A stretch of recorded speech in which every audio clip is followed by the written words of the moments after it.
नहीं नहीं, मैं बतला दूं, इन फोटोग्राफरों ने हमेशा से हमारी कदर नहीं करी है, मैं सच बात बतला दूं। और लड़कों की तो खासकर, लड़के कभी भी पासपोर्ट फोटो साइज खिंचवाने जाते हो सीधा बैठाएंगे, फोटो खींच देंगे। पर लड़की और महिलाएं पासपोर्ट साइज फोटो खिंचवाने चली जाएं, एक बार महिलाओं को यूं टच करने जरूर आएंगे ये लोग। मैं सच कह रहा हूं, दूल्हे की फोटो एक बार में दुल्हन की।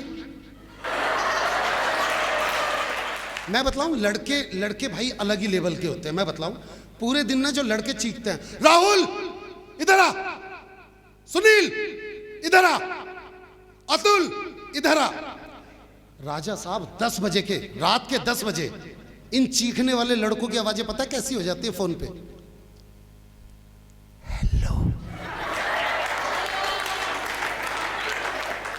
अच्छा, लड़की को तो नहीं पता ना कि लड़का किस टेम्परेचर मोड पे बैठा है। लड़की फोन पे, हाँ हेलो, क्या कर रही है? लड़की बोलती खाना खा रही हूं। अच्छा, अब ये पता चल गया खाना खा रही हूं, फिर भी खाने में क्या खा रही है? तो लड़की कहती तू ऐसे बदतमीज रहेगा क्या जिंदगी भर? ये जान के क्या कर लेगा मैं खाने में क्या खा रही हूँ? कोई जनरल नॉलेज की बात कर ले। तो लड़के बोलता है अच्छा जनरल नॉलेज की बात, so when you insure your vehicle from the company and you don't take claim in a whole year, so company provide you 20% no claim bonus. It is increased after every year, after 1 year 20%, after year 25%, and the last will be 50%. It will be remain 50% till then you don't take claim. You can transfer your NCV old vehicle to new vehicle, but before it you have to sell vehicle and make it a liability policy. लड़की खिचड़ी खा रही हूँ आम के अचार के साथ।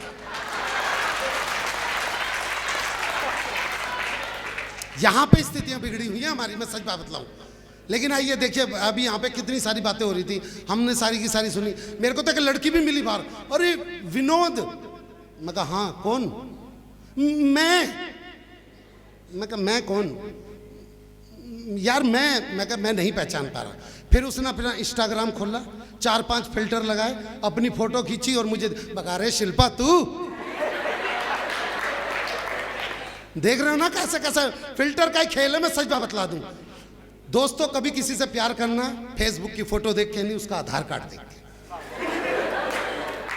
वरना यकीन मानो वकीलों के चक्कर काटते फिर जाओगे, क्योंकि आपको पता नहीं है। ये कुछ महिलाएं तो इसलिए भी नहीं हंस रही हैं क्योंकि मेकअप वाली ने कह के भेजा है कि बहन जी ज्यादा मुंह खोल दिया तो इस चेहरे के मेकअप की हमारी कोई गारंटी नहीं है, दरारें आ जाएंगी, फिर आप जिम्मेदार रहोगी इसके लिए। लेकिन आप सुन रहे हैं, ये भी बड़ी बात है।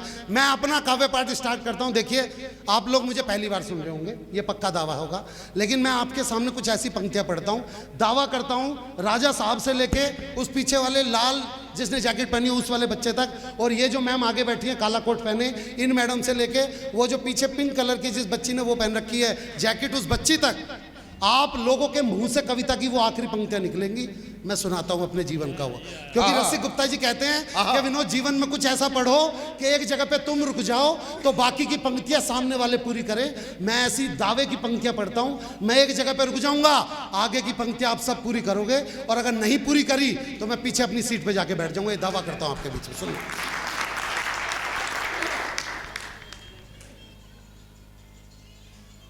नहीं यही चला लो, फिर कर लो अपने सारे शौक कर लो पूरे। हाँ तो सुनना जी, मैं अपने दावे की पंक्तियां पढ़ता हूं कि सर्द हवा ने मुंह है मोड़ा, बदला सा है मौसम थोड़ा, गर्म हवा का पहला झोंका, बदल रहा है हर नजारा, चुभती जलती गर्मी, चुभती जलती गर्मी का मौसम आया, चुभती जलती घमौड़ियाँ लाया, आया मौसम ठंडे ठंडे।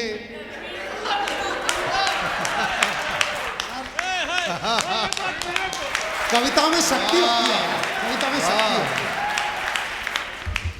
मोहन भाई समझ गया ठंड लग रही है, तुरंत लेके पहुंच गए उड़ाने के। नहीं, ये देख लो, इस देश में ना मेहनत करने वाले की कोई कदर नहीं है।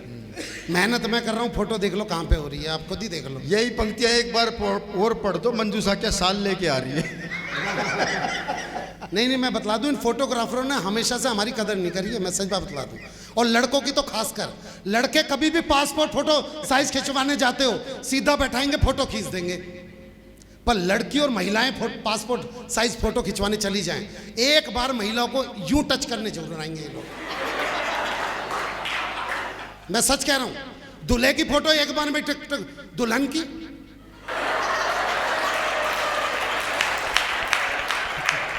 ये तेरी बुआ लग रही है वो। दूल्हे की घोड़े की भी फोटो नहीं दिखलाएंगे और दुल्हन की पैरों से पूरी। इतना भेदभाव होता है। और कोई कह दे बे क्या कर रहा है, कह रहे मैं दुल्हन को अपने हिसाब से सेट कर रहा हूं। बताओ, मैं इतना ज्यादा इनसे प्रभावित हूं। और देख लो, कहने के बाद भी अभी भी वही लगा पड़ा है भाई। एक्चुअल में क्या है, बड़ा होके कैमरामैन वही बनता है जिससे बचपन में दूसरों के घर में ताक झाक की आदत होती है। और मैं बतला दूं, इसमें कोई बड़ी वाली बात नहीं है। महिलाएं हमारे सामने बैठी हुई हैं, मैं ज़्यादा बड़ी बात नहीं कहता हूं, लेकिन एक बात जो मैं हमेशा से कहता हूं वो सुनना कि आपके लिए चंद कतरे लहू के लाया हूं, आपके लिए चंद कतरे लहू के लाया हूं, मुरझा गया हूं पर फूल खुशबू के लाया हूं। और आप लोगों को तालियां बजानी ही होगी। मैं घर से पत्नी के पांव छू के आया हूं। वाह वाह वाह वाह वाह वाह वाह। और सुनना, इसमें कोई बड़ी वाली बात नहीं है। जो मैंने कह दिया ऐसी वाली कोई बात नहीं है। वो एक दादी बैठी हुई थी धूप में, इतने में पोता आया, कर दादी एक बट्टे बोल दे। दादी ने टैं बोल दी, करा हो गई तेरी बल्ले बल्ले हो जाएगी। दादी की समझ में नहीं, इतने में दूसरा पोता आया, करा दादी एक बार टैं बोल दे। दादी ने बोल दे ले भाई टैं, करा हो गई। अब दादी ने हाथ पकड़ लिया, कह रहे क्या चक्कर है, ये टैं क्यों बुलवा रहा हो, बल्ले बल्ले का गाना क्यों गा रहा है। बोला अंदर मम्मी अपनी सहेलियों से कह रही थी। कह रहे क्या कह रही थी, एक बार बस इसकी दादी टैं बोल जाए फिर तो हो गई तेरी बल्ले बल्ले और हो जाएगी बल्ले बल्ले। आप समझ नहीं रहे हो मैं जहां पे ले जाऊं। लेकिन अभी भाई साहब कह रहे थे, देखो देश में ना संघर्ष सब कर रहे हैं। एक लड़का है राहुल गांधी, यात्रा जोड़ने में लगा हुआ है। लड़का, हाँ लड़का भाई साहब। अब कुंवारा है तो लड़का बोलूंगा मैं उसे। अब देखो गलत है वो, तो मोदी भी है, वो गलत ट्रैक पे चल रहा है भाई साहब। इस वक्त उसे घर जोड़ना चाहिए, वो देश जोड़ने चला पड़ा। अब उसमें दिक्कत क्या चल रही है मैं बतला दूं। आजकल वो जगह जगह की यात्रा पे जाता है। वो साउथ इंडिया के साउथ इंडिया की यात्रा पे जा रहा था, तो एक ऐसी रैली के बीच में स्टेज पे चढ़ना था उसे। तो राहुल गांधी चल के आ रहा था, इतने एक बूढ़ी औरत खड़ी हुई और राहुल गांधी के सर पे हाथ रख के बोली येंडू वरा किन्ने तुम्बा। तो उत्साहित तो रहता ही है। स्टेज पे आके बोला बस अब की बार कांग्रेस को आने से कोई नहीं रोक सकता, मुझे इस माता जी ने आशीर्वाद दिया है, येंडू वरे किन्ने तुम्बा। तो नीचे से कोई बोला भैया ये अपनी भाषा में कह रही है, बेटा तुमसे नहीं हो पाएगा। देख रहे हो कैसी कैसी परिस्थितियों में जी रहा है वो लड़का। लेकिन मेरे को पता है आज इस मंच पे अभी हमें मंजुल दाद तक जाना है। मैं अपनी एक कविता से आपको जोड़ना चाहता हूँ, लेकिन उससे पहले मैं बता देता हूँ कि दिल्ली की राजनीति आप समझते हो मैं कहाँ से आया हूँ। वैसे हमारे यहाँ पे सीएम कौन है। लोग दिक्कतों को दूर करने के लिए सीएम बनाते हैं, हमने दिक्कत को ही सीएम बना रखा है। वाह क्या बात है। मैं सच बतला रहा हूँ उसका। तो एक दिल्ली की लड़की ने दूसरी लड़की से पूछा कि तू जिस लड़के से प्यार करती थी तूने छोड़ क्यों दिया। तो लड़की ने जो जवाब दिया 4 पंक्तियों में सुनना, और इस बार दावा करता हूं चौथी पंक्ति छोड़ दूंगा, आप खुद वो पंक्ति बोलोगे और फिर ताली बजाना, तब बतलाना। एक लड़की ने, दिल्ली की एक लड़की ने दूसरी लड़की से पूछा कि तू जिस लड़के से प्यार करती थी तूने छोड़ क्यों दिया। उसका जवाब यह था कि कर्जे में उसका एक एक बाल निकला, कहां का धनी था वो कंगाल निकला, और मैं ही थी जो मोदी की तरह गरजती रही, वो तो खांसने वाला।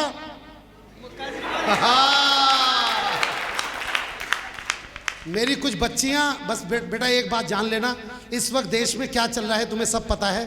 बस 4 पंक्तियां तुम्हारे नाम की देता हूं मेरी बच्चियों, ये पंक्तियां याद रखना कि कहीं ना कहीं गलत ना चले जाएं। ये 4 पंक्तियां, इस वक्त देश में बड़ा मुद्दा चल रहा है। 35 टुकड़े मिले हमारी एक गुड़िया के, तब मैं तुम्हारे को 4 पंक्तियां देता हूं मेरी बच्चियों। ये कुछ लेके जाना इस मंच से।